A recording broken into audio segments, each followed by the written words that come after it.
புத்தகம் 2 உலகப் பயணிகளின் புத்தகம்.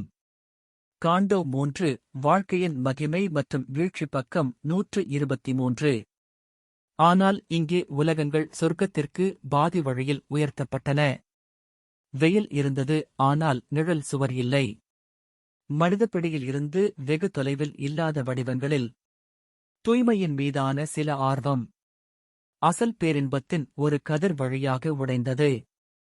பூமி தூய்மையாக இருந்தால் சொர்க்கத்தின் மகிழ்ச்சி பூமியாக இருந்திருக்கலாம்.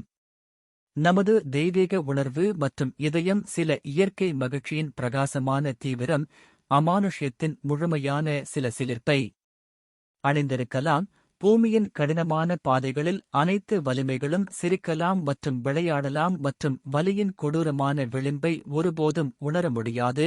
எல்லா காதல் விளையாடலாம் மற்றும் இயற்கையின் அவமானம் எங்கும் இல்லை. ஆனால் அவள் தனது கனவுகளை மீட்டர் நீதிமன்றங்களில் நிலைநிறுத்திக் கொண்டாள்.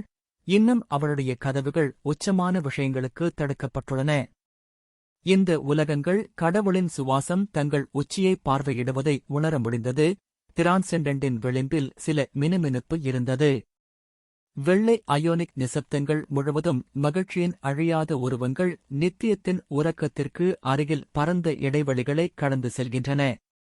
அன்பின் மாசற்ற இனிமைகளை கவர்ந்த தூய மாயக் குரல்கள் உலகங்களை மெய்சிலிர்க்க அவரது தேன் ஸ்பரிசத்தை அழைக்கின்றன.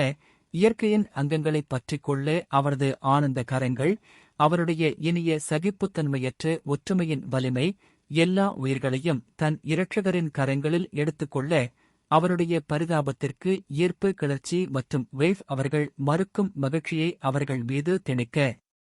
கண்ணுக்குத் தெரியாத தெய்வீகத்திற்கு ஒரு கோஷம், வெள்ளை ஆசையின் எரியம் ராப்சோடி ஒரு அழியாத இசையை இதயத்தில் கவர்ந்தது மற்றும் பரவசத்தின் தூங்கும் காதை எழுப்பியது.